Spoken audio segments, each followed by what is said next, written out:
today? It is Thursday, crazy day here. We have a lot of leaked documents to go over.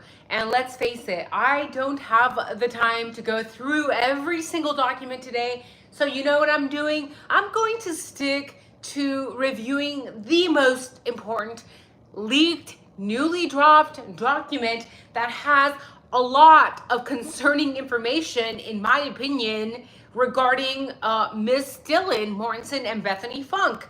And this is concerning to me because there are a lot of things that we are not being told that is being suppressed by the mainstream narrative, mainstream media. So when we cover this legal document, guys, this is, in my opinion, the most important document to date. This could have some of us speculating and theorizing that maybe, just maybe, Dylan Mortensen and Bethany Funk are not as innocent as they are pretending to be. So yes, of course, it's going to trigger a lot of hate, a lot of haters. Usually the G army of hate loves to come in and threaten me. So if there are enemies in the chat, let them do their thing. At the end of the day, we still win because we're still talking about the truth. So as we go through this legal document, please let me know, guys, what do you think about this? Because we have talked about these two women for 2.5 years. Almost 2.5 years, right? And we are done with the era of speculation and theorizing regarding 4chan posts. We can still do that, I suppose. But now when you have a newly, I even printed this out for y'all. I literally killed the tree for y'all. Well, I didn't do it directly, but this is very concerning. I'm gonna frame this bitch. I'm literally gonna frame this. You guys have seen it. You can also always follow along on the legal document website, idaho.gov. They have everything there. This is the document, guys. Okay, it's the defendant's objection to the state motion in limine, the response to the text messages and the testimony. So of course, this is an 8-page document, but I'm just gonna stop wasting time. We want to get right to the meat and potatoes of this, right? They're going on talking about the case and legal requirements. I don't care about that. I mean, I do, but I want to get down to the nitty-gritty on page 4, where we have all of, not all, because we don't know if that's all. We have a lot of the messages of the calls that were made by Dylan and Bethany. Okay? It's a lot of bullshitting, in my opinion, right? I'm gonna say it as I feel. So if it triggers y'all, by the way, grab a drink. I hope you guys are all in here because we are all just about to go through the legal documents. So for those of you who are just joining now, make sure you grab a drink. We're gonna go through all of this timeline because in this call, guys, we have a timeline here of Dylan and Bethany's whereabouts, of where they were at, who they were calling, what they were doing, what they were texting about, and somebody, the state, forgot to tell us that they were not. Let's just get to it. November 13, 2022. I've covered this before, this first portion, right? But when we get to the calls, I want your guys' opinion. November 13, 2022, 2:10 a.m., Dylan Mortensen to EG. The EG is Eric Gower, the Uber driver, inquiring if he's driving. Again, I've made videos of this before, right? Why the fuck is this bitch? And if that bothers you, look, I call my friends bitches, okay? It's literally a love term, so don't get all bent out of shape, bitch. Okay? Why are you asking Eric where he's at? Right? Supposedly, the girls, Kaylee and Maddie, were already home by then. So why are you asking if he's driving or not? Is that code for something, by the way? Then at 2:13, Eric confirms that he was driving. Then at 2:53, MM calls Bethany. Maddie Mogen calls Bethany. Then at 3:51, Dylan Mortensen creates a new contact in her phone. Who is this new contact? Is it maybe the private driver? 4:19, supposedly when the crime was taking place, right? 4:19, that's the narrative that was rammed down our throats by law enforcement, that the crime happened between 4 to 4:30 around, right? Bethany is calling Dylan at 4:19.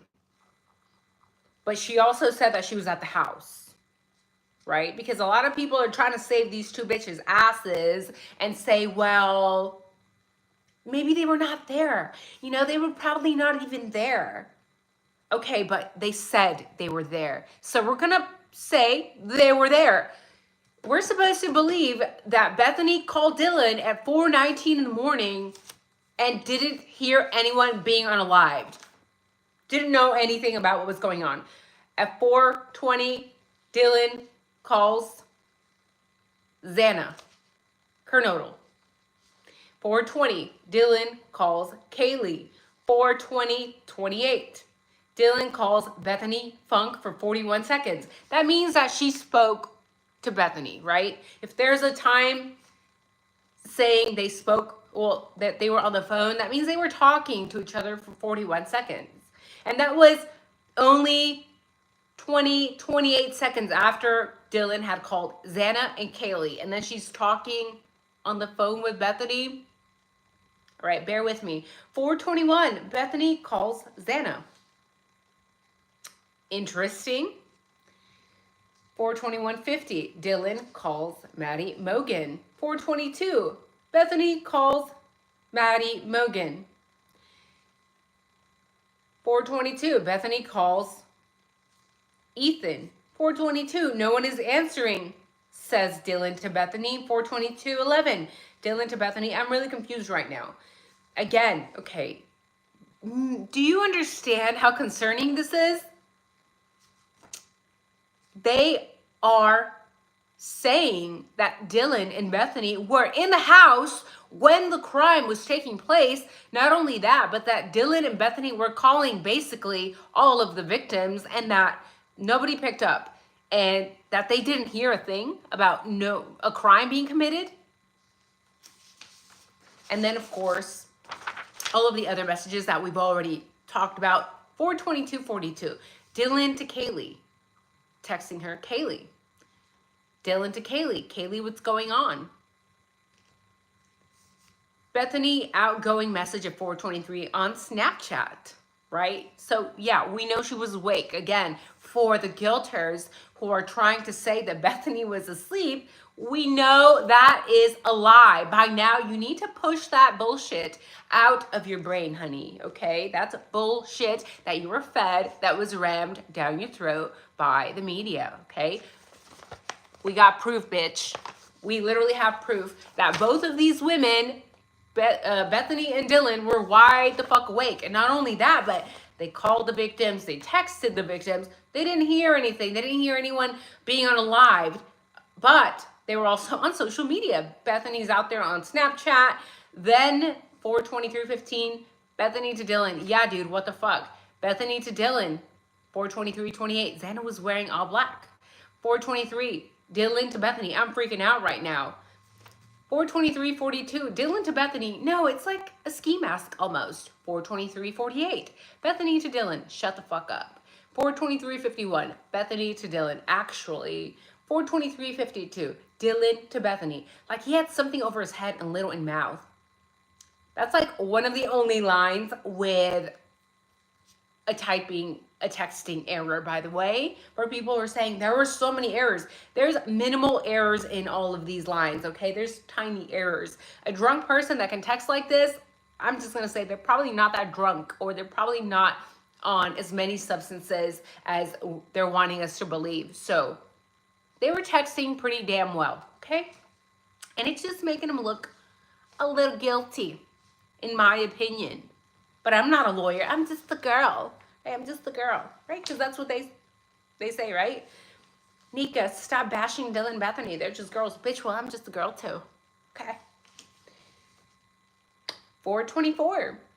Dylan to Bethany. Bethany, I'm not kidding. Oh, I'm so freaked out. I'm so freaked out. 4:24:07. Bethany to Dylan. So am I. So you guys are all freaked out. You're trying to get a hold of your roommates. Why are you freaked out? Because of this masked man? Okay.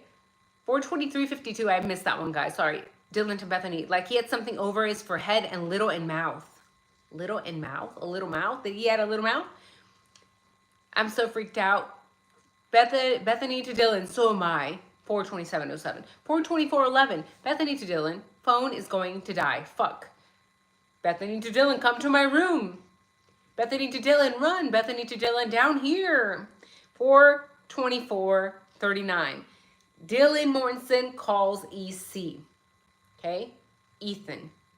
4:24:58. Dylan to Bethany. But it doesn't say anything. Dylan to Bethany. What is that? A call, a text? You have to realize that when you're not seeing anything right next to a timestamp and it says Dylan to Bethany, that means that the state is leaving things out, okay? This is an incomplete view of what took place. And then 4:25:16, Bethany to Dylan. What was going on there, okay? That was peak crime time, according to the state. According to detectives, according to investigators, that's peak crime time. What is going on between Dylan and Ethan and Bethany back to Dylan there? 4:24:39 to 4:25:16. It's interesting how that was left out. Everything else mentions that it's either an outgoing message or a text or a call. This doesn't say anything. This, ladies